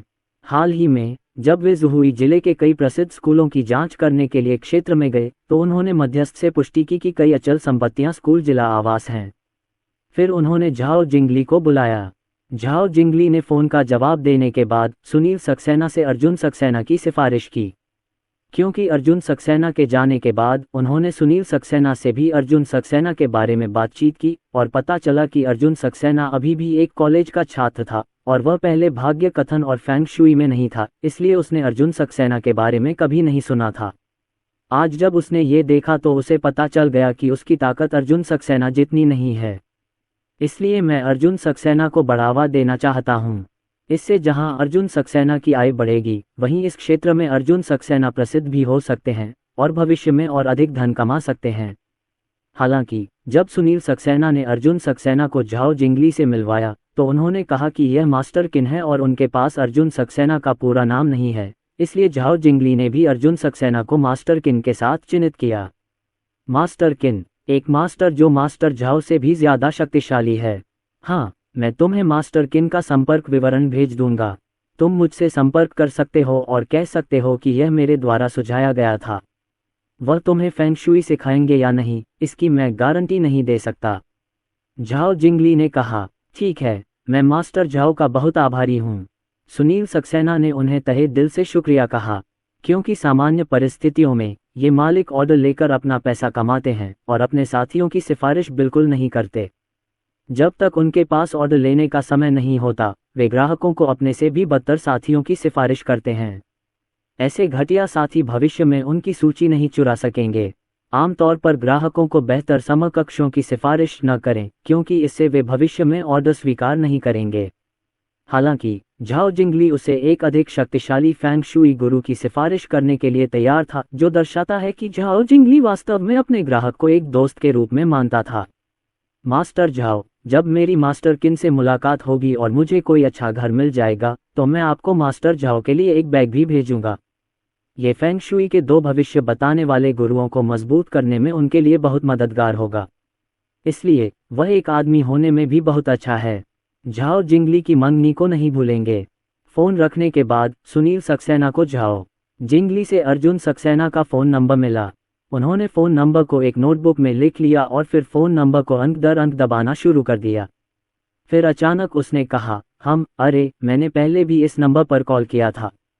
मैं वास्तव में मास्टर किन को जानता हूँ। मुझे कोई भी ऐसा व्यक्ति याद नहीं जिसका उपनाम किन हो। मैंने फ़ोन नंबर में संचार रिकॉर्ड पर क्लिक किया और मैंने देखा कि मैंने पिछले महीने के अंत में 31 तारीख को 2 कॉल किए थे। पिछले महीने की 31 तारीख को इसी दिन मैं गार्डेनिया एनक्लेव में घर देखने गया था। ये सोचकर सुनील सक्सेना को झटका लगा। तुरंत अपने टेक्स्ट संदेश पर क्लिक करें, अपना आउटबॉक्स जांचें। निश्चित रूप से मैंने देखा कि मैंने इस फ़ोन नंबर पर एक टेक्स्ट संदेश भेजा था और दूसरे पक्ष का उपनाम किन था। उसका चेहरा अचानक बदल गया। धिक्कार है, धिक्कार है, बिल्कुल नहीं, कैसा संयोग है। यह मास्टर किन ही थे जिन्होंने गार्डेनिया एनक्लेव में घर खरीदा था। इसमें कोई आश्चर्य नहीं कि जब अर्जुन सक्सेना ने 50 मिलियन की बोली लगाई तो उन्होंने उन्हें मकान बेचने से इनकार कर दिया, और वह जो कीमत दे रहा है उसमें उसकी कोई दिलचस्पी नहीं है। उस समय झाओ जिंगली ने उनसे ये भी कहा कि चूंकि दूसरा पक्ष सेवानिवृत्त होने के लिए तैयार नहीं है, इसलिए उन्हें मजबूर नहीं करना चाहिए। उन्होंने अनुमान लगाया कि अर्जुन सक्सेना अपने साथ कोई विशेषज्ञ लेकर आए होंगे। अप्रत्याशित रूप से अर्जुन सक्सेना किसी विशेषज्ञ को साथ नहीं लाए, लेकिन वे स्वयं एक विशेषज्ञ हैं। ये सोचते ही सुनील सक्सेना को तुरंत पसीना आ गया। उन्हें तुरंत याद आया कि उस दिन उन्होंने अर्जुन सक्सेना से क्या कहा था। क्या वह अनुचित था या उससे अर्जुन सक्सेना को ठेस पहुंची थी। वह सोफे पर बैठ गया और बार बार सोचने लगा। तभी उसकी पत्नी वहां आई।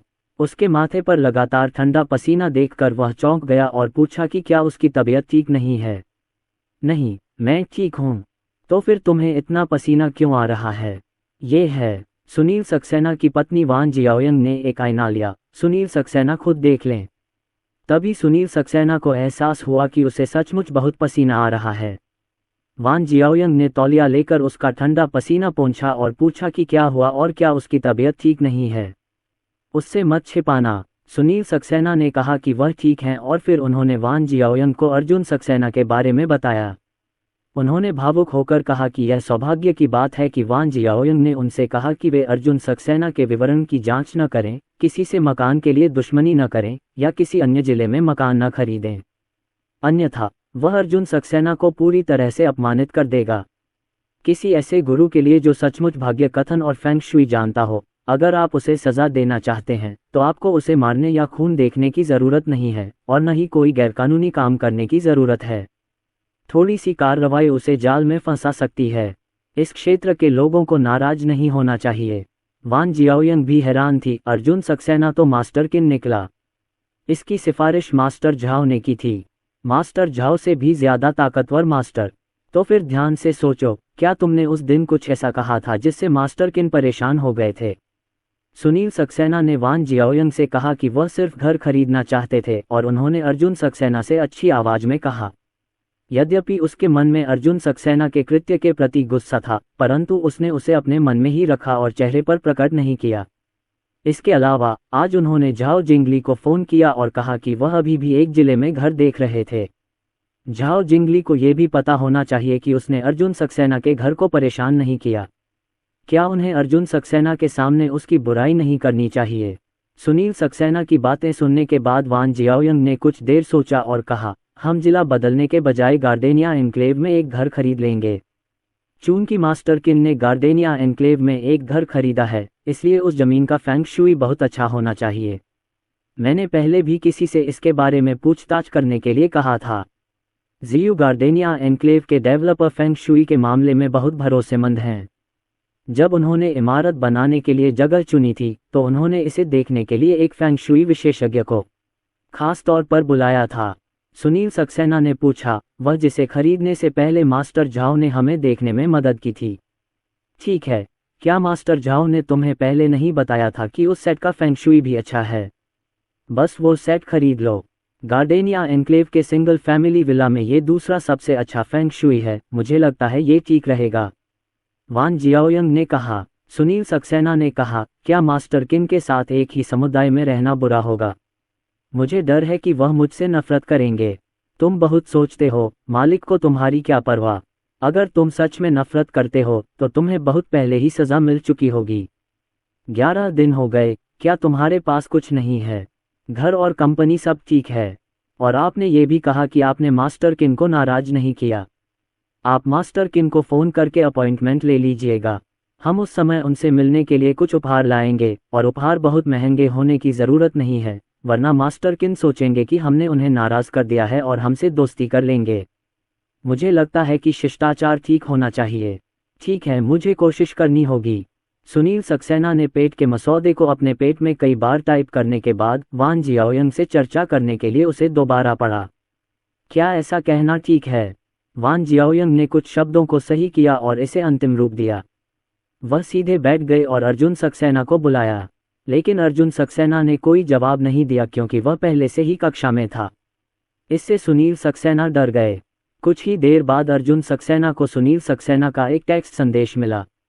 उसने उसे खोला। सुनील सक्सेना को चिंता थी कि अर्जुन सक्सेना उससे नाराज है, और उसने जो शब्द टेक्स्ट मैसेज में टाइप किए थे वे उससे कहीं अधिक गंभीर थे जो उसने पहले अर्जुन सक्सेना से फ़ोन पर बात करने के लिए तैयार किए थे।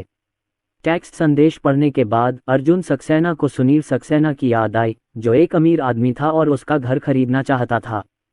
पता चला कि जो व्यक्ति पिछली बार इस अमीर आदमी को घर दिखाने ले गया था वह झाओ जिंगली था।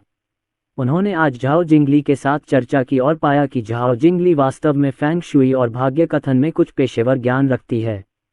वह सुनील सक्सेना के पास लौट गए, जिसका अर्थ संभवतः ये था कि उन्होंने दिन भर की बातों को गंभीरता से नहीं लिया। जहाँ तक भोजन की बात है तो मैं इसे नहीं खाता। वह व्यस्त है और उपलब्ध नहीं है। जब सुनील सक्सेना को अर्जुन सक्सेना की खबर मिली तो उन्होंने अपनी पत्नी से विचार विमर्श किया और अंततः अर्जुन सक्सेना को रात्रि भोज पर न बुलाने का निर्णय लिया ताकि उनकी छवि खराब न हो। भविष्य में समुदाय में रहने के बाद मैं अर्जुन सक्सेना के परिवार के साथ अच्छे संबंध बनाने का तरीका ढूंढूंगा। इसके बाद सुनील सक्सेना और दंपत्ति ने गार्डेनिया एन्क्लेव में एक मकान खरीदने की योजना बनाई। सुनील सक्सेना ने झाओ जिंगली को फिर से फ़ोन किया, गार्डेनिया एन्क्लेव में मिलने का समय तय किया, कहा कि वह उस घर को खरीदने जा रहे हैं जिसे देखने में झाओ जिंगली ने उनकी मदद की थी, और झाओ जिंगली को बताने के लिए उनके पास अन्य बातें भी थीं। अर्जुन सक्सेना की बात करें तो कक्षा के बाद शाम के 5 बज चुके थे और वह घर लौट आए। दरवाज़ा खोलते ही उसने देखा कि लिविंग रूम में 3 छोटे बच्चे अनन्या शर्मा के साथ खेल रहे हैं। अनन्या शर्मा ने दरवाजे की आवाज़ सुनी, अर्जुन सक्सेना को वापस आते देखा और उसे नमस्ते कहा। पहले तीनों छोटे बच्चे अर्जुन सक्सेना का बहुत सक्रियता से स्वागत करते थे, और यहाँ तक कि आरव भी अर्जुन सक्सेना की दिशा में रेंगने की कोशिश करता था। मुंह में उत्साहपूर्ण बड़बड़ाहट सुनाई देगी। हालांकि इस समय तीनों छोटे बच्चों ने अर्जुन सक्सेना की ओर देखा तक नहीं। अपने आप खेलें। अर्जुन सक्सेना एक पल के लिए स्तब्ध रह गया, ये सोचकर कि तीनों बच्चों ने उसके पापा को वापस आते नहीं देखा। उसने अपना सामान नीचे रखा और लिविंग रूम में आकर उनके पास बैठ गया और आरव को गले लगाना चाहता था, लेकिन आरव ने अचानक पलटी खा ली और उसे गले नहीं लगाने दिया। अर्जुन सक्सेना उलझन में था। मैं तो हर समय उसके बेटे से चिपका रहता हूँ, क्यों न उसे गले लगा लूं। इसके अलावा उनके चेहरे पर एक ठंडी अभिव्यक्ति के साथ उनकी ओर देखे बिना उन्होंने अनन्या शर्मा की ओर हाथ बढ़ाया और अनन्या शर्मा को देखकर मुस्कुराए। वह आन्या से मिलने गया और आन्या ने आरव की तरह ही ऑपरेशन किया। 3 खजानों के बारे में भी यही बात सच है। मैं चाहूंगा कि चाची वांग इसे अपने पास रखें बजाय इसके कि वह इसे अपने पास रखें। अर्जुन सक्सेना स्तब्ध रह गए। अनन्या शर्मा भी दंग रह गईं। अर्जुन सक्सेना ने अनचाहे ही आन्या और सनबाओ को चिढ़ाना जारी रखा, ये सोचकर कि दोनों बेटियां ही हैं जो उससे सबसे ज्यादा चिपकती हैं, इसलिए उन्हें उसे पकड़ने से मना नहीं करना चाहिए। आन्या, रिया, आओ पापा तुम्हें गले लगा लें। दोनों छोटे बच्चों ने उसकी ओर देखा, फिर अपना सिर घुमाकर अनन्या शर्मा और आंटी वांग की ओर देखा। अर्जुन सक्सेना को उसे गले मत लगाने दो। इसके अलावा अर्जुन सक्सेना की तरफ देखने पर वह बहुत उदासीन लग रही थी, जिससे अर्जुन सक्सेना बहुत असहज महसूस कर रहा था। यहाँ क्या हो रहा है? न तो बेटे ने और न ही बेटी ने उसे गले लगाने दिया। क्या आप अब भी उसे उदासीन निगाहों से देख रहे हैं? पत्नी, क्या बात है? मुझे नहीं पता। तुम्हारे वापस आने से पहले तीनों छोटे बच्चे हमेशा की तरह वैसे ही थे। क्या हुआ? आरव, आन्या, रिया, क्या तुम अपने पापा को मुस्कुराना चाहोगे? अनन्या शर्मा ने आरव को अपनी बाहों में लेकर, आन्या ने आंटी वांग को गोद में लिया हुआ था और रिया ने उसकी गोद में लेटी हुई दोनों को चिढ़ाया। लेकिन तीनों भाई बहनों ने बातचीत तो कर ली, लेकिन अर्जुन सक्सेना के चेहरे पर मुस्कान तक नहीं आई। चाची वांग ने कुछ देर तक उसे देखा और कहा, ये 3 छोटे लड़के होने चाहिए जो मिस्टर सक्सेना से नाराज हैं। मुझ पर गुस्सा? अर्जुन सक्सेना स्तब्ध रह गया। आज मैं कुछ भी करता हुआ नहीं दिख रहा हूँ, हमेशा की तरह। चाची वांग ने कुछ देर सोचा और कहा, मिस्टर सक्सेना, जरा सोचिए, क्या आपने आज कुछ ऐसा कहा जिससे तीनों बच्चे नाराज हो गए? बच्चे अब 5 महीने से भी कम उम्र के हैं, लेकिन वे मूर्ख नहीं हैं, वे बस छोटे हैं। हमारे वयस्क जो कहते हैं वे उसे समझ सकते हैं। यदि आप उन्हें परेशान करेंगे तो वे नाराज हो जाएंगे। मैं तुम दोनों की स्थिति देख रहा हूँ, आज से ही बच्ची ने गुस्सा करना सीखना शुरू कर दिया होगा। मेरी बेटी से तो बहुत बेहतर है। पहले जब मेरी बेटी घर में बंद थी, तब जब मैं उसका डायपर बदलती थी तो कहती थी, इतना क्यों खींचती है? और फिर वो कहती थी, मैं खुश नहीं हूँ, मैं एक दिन दूध नहीं पीऊंगी। उस समय हमें लगा कि मेरी बेटी बीमार है क्योंकि उसने स्तनपान करने से इनकार कर दिया था। हम उसे डॉक्टर के पास अस्पताल ले गए। डॉक्टर ने बताया कि वह गुस्से में थी। इतना छोटा बच्चा, जो अभी भी कारावास की अवधि में है, जानता है कि वह क्रोधित है। 2 दिन के अनुनय विनय के बाद मैंने उससे माफ़ी मांगी और अंततः वह मेरा दूध पीने को तैयार हो गई, या फिर वह एक बोतल ही पीना चाहती थी। हम बाद में जो बात करेंगे उस पर ध्यान देंगे। हम उसके साथ ऐसे व्यवहार करने की हिम्मत नहीं करते जैसे कोई बच्चा कुछ भी नहीं समझता। उससे बात करना किसी बड़े से बात करने जैसा है। इससे बहुत से दिल बच गए। अर्जुन सक्सेना और अनन्या शर्मा ने पूरी रात इस बारे में सोचा, लेकिन अर्जुन सक्सेना को यह नहीं लगा कि उसने तीनों बच्चों को नाराज कर दिया है। जब रात को सोने का समय हुआ तो तीनों छोटे बच्चों ने उसे उन्हें गोद में नहीं लेने दिया। वे सभी चाहते थे कि उनकी माँ उन्हें गोद में ले लें। अनन्या शर्मा तीनों बच्चों को सुलाने के बाद अर्जुन सक्सेना के पास लेट गई।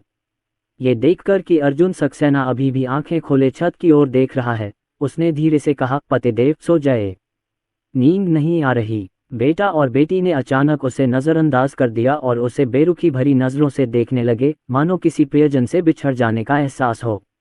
असहज, हृदय में रक्त संकुलता। अनन्या शर्मा ने कुछ देर सोचा और पूछा, आज तुम बहुत देर तक बाहर रही तो बच्चे नाराज हो गए? कुछ दिन पहले जब मैं बैंक कार्ड के लिए आवेदन करने शेडोंग प्रांत गया था तो मैं भी वहां काफ़ी देर तक गया और उन्होंने मुझे बिना किसी बात के अनदेखा कर दिया। ये कहते हुए अर्जुन सक्सेना को अचानक कुछ याद आया और उन्होंने अनन्या शर्मा से कहा, मैंने आज दोपहर में ये करने की योजना बनाई थी। मैं उन तीनों के साथ खेल रहा था और अच्छा समय बिता रहा था, तभी सुनील सक्सेना का फ़ोन आया और उन्होंने मुझे रात के खाने पर चलने और उनके बेटे को स्थिति दिखाने के लिए कहा। फिर मैंने उन तीनों को चाची वांग को दे दिया और बाहर चला गया। बाहर जाने से पहले क्या आपने उन्हें बताया था कि क्या आप बाहर जाना चाहती हैं?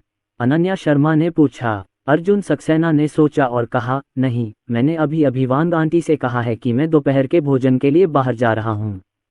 ऐसा शायद इसलिए हुआ होगा क्योंकि उन्हें लगा होगा कि तुम बस थोड़ी देर के लिए बाहर जा रही हो, लेकिन उन्हें उम्मीद नहीं थी कि इतने देर तक तुम्हारा इंतज़ार न करने पर वे तुमसे नाराज़ हो जाएंगे। पहले जब तुम बाहर जाती थीं तो उन्हें बताती थीं कि तुम किसी बिजनेस ट्रिप पर जा रही हो या कुछ और, या क्लास वगैरह में, या जब मैं घर पर होती थी तो भी उन्हें बता देती थी कि मेरे पिताजी बिजनेस ट्रिप पर हैं। मैं आज देर से लौटी, तुमसे सिर्फ आधा घंटा पहले, इसलिए मुझे उन्हें बताने का समय नहीं मिला। तुम क्लास गई थी और वापस नहीं आई। अनन्या शर्मा ने कहा। अर्जुन सक्सेना बोले, शायद ऐसा ही हो। उन्हें लगा कि अब मैं उन्हें नहीं चाहता, इसलिए वे नाराज हो गए। मैं कल सुबह बच्चों से पूछूंगा।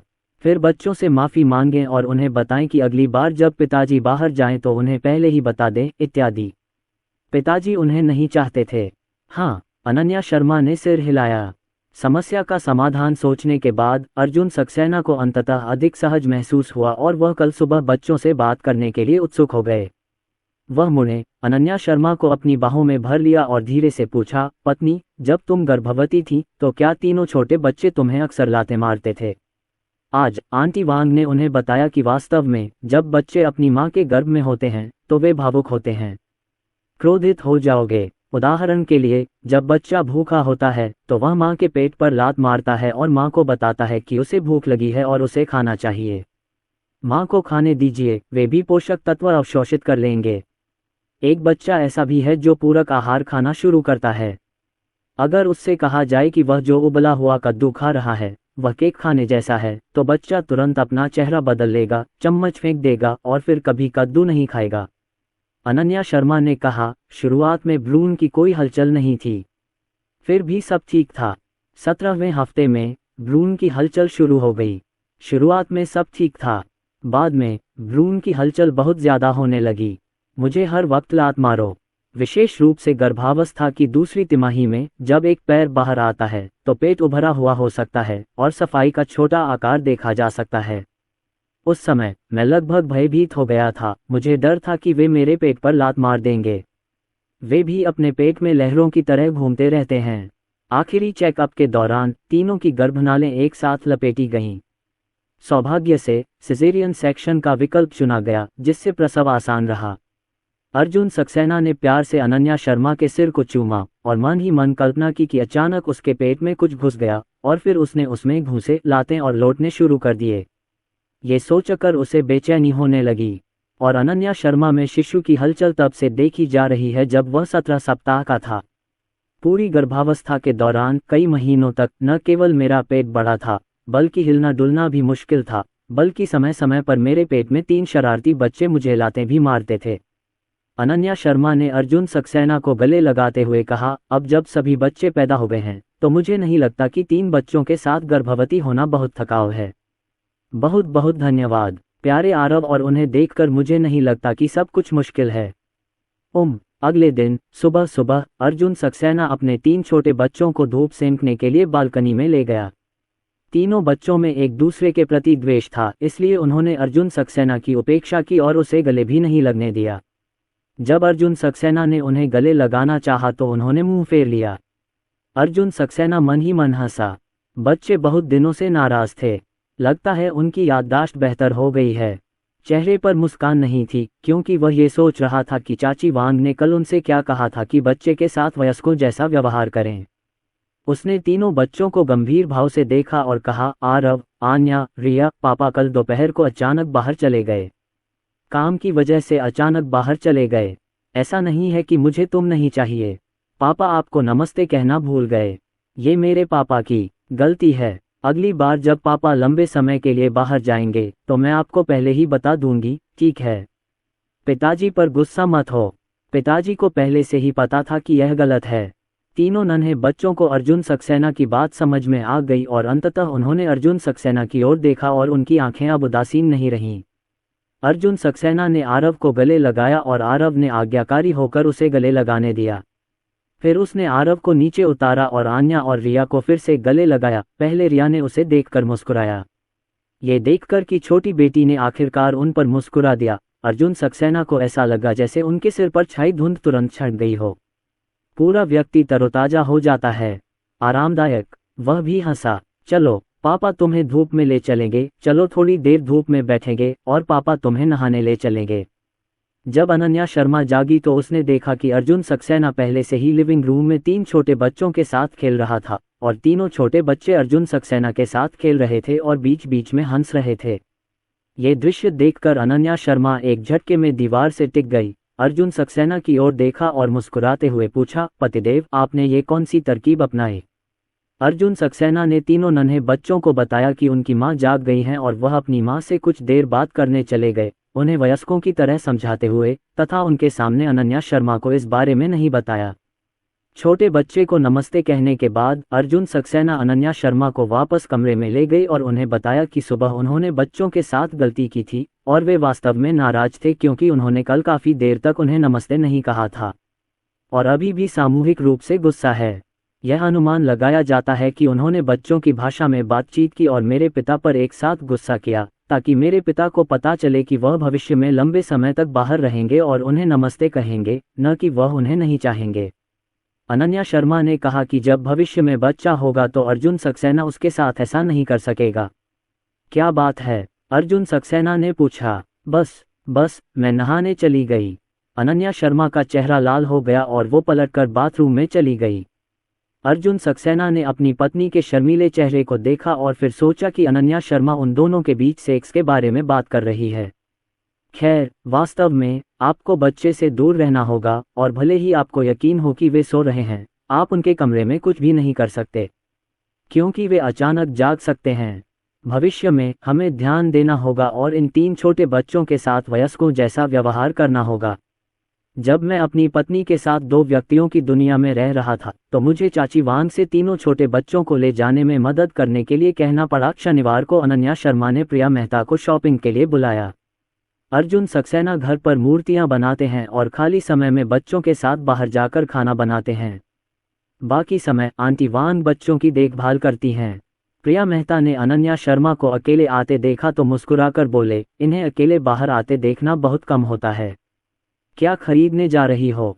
पहले शॉपिंग कर लो, अभी तक तय नहीं किया है कि क्या खरीदूं।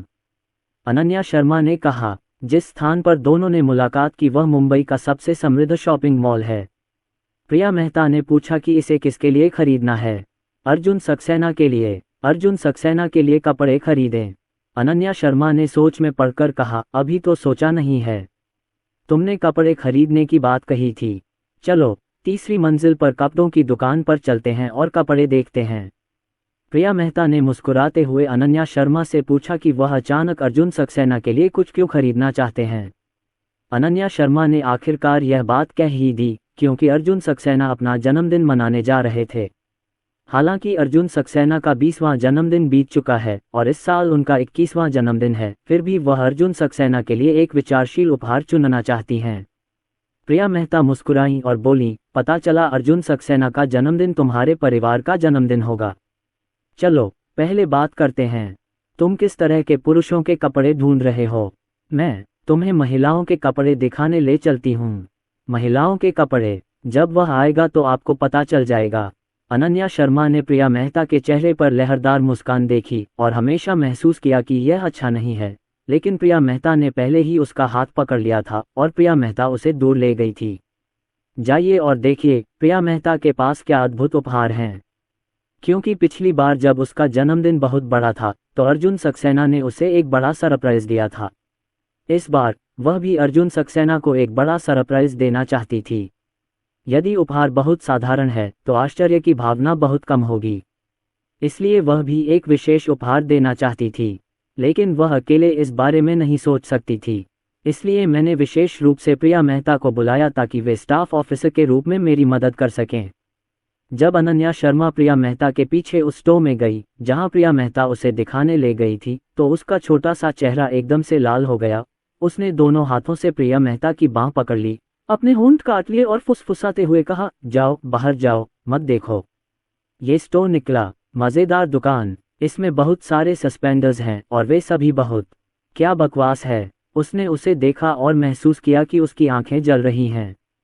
इसकी ओर देखने की हिम्मत मत करना, इतनी शर्म आती है। प्रिया मेहता ने अनन्या शर्मा को पकड़ लिया। अनन्या, मेरा विश्वास करो, एक आदमी के लिए सबसे अच्छा उपहार उसे एक सुंदर कपड़े पहने हुए तुम्हें देना है। चलो, कोई सेट चुन लो, तुम भी तो बड़े हो, घर वालों से क्या बातें कर रहे हो? अर्जुन सक्सेना, शर्मा क्यों रहे हो? मैं बड़ी लड़की होने के नाते शर्माती नहीं। चलो, मैं तुम्हारी सलाह से मदद करूंगी और सबसे अच्छा दिखने वाला सेट चुनूंगी। अनन्या शर्मा फिर भी नहीं मानी। प्रिया मेहता की परवाह किए बिना वह स्टोर से बाहर भाग गई। वह ऐसा उपहार बहुत ज्यादा नहीं देना चाहती। उस समय अर्जुन सक्सेना ने सोचा होगा कि उसे इसकी बहुत जरूरत है और वह ऐसी ही महिला है। प्रिया मेहता थोड़ी देर बाद स्टोर से बाहर चली गईं और फिर अनन्या शर्मा से बोलीं, ठीक है, इसे मत देखो, चलो इसे दूसरे तरीके से देखते हैं। मुझे नहीं लगता कि आपके अर्जुन सक्सेना ने अभी तक घड़ी पहनी है। आप उसके लिए घड़ी क्यों नहीं चुन लेते? ठीक है, चलो घड़ी देखते हैं। अनन्या शर्मा को लगा कि यह सुझाव गंभीर है। पाटेक फिलिप, वेचेरॉन, कॉन्स्टेंटिन, कार्टियर सभी ने इसे पढ़ा है। कैसा लगा, पसंद आया? प्रिया मेहता ने पूछा। अनन्या शर्मा ने सिर हिलाते हुए कहा, मैं अगले सप्ताह आपसे मिलूंगी। अर्जुन सक्सेना के जन्मदिन में अभी 1 महीने से अधिक का समय है।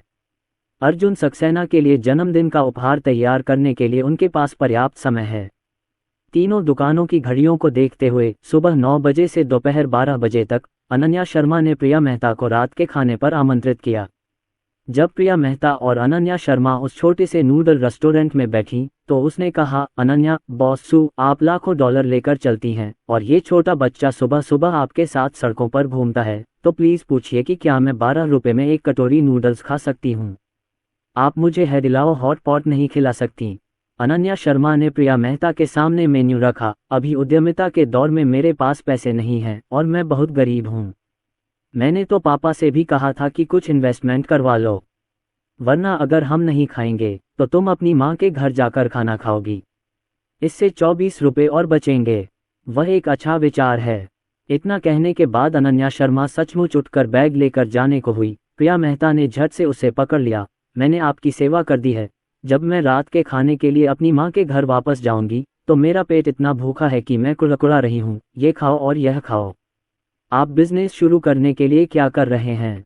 क्या आपके अर्जुन सक्सेना अभी नक्काशी की दुकान खोलकर अच्छा काम नहीं कर रहे हैं? उन्हें तो इतना बड़ा ऑर्डर भी मिला है।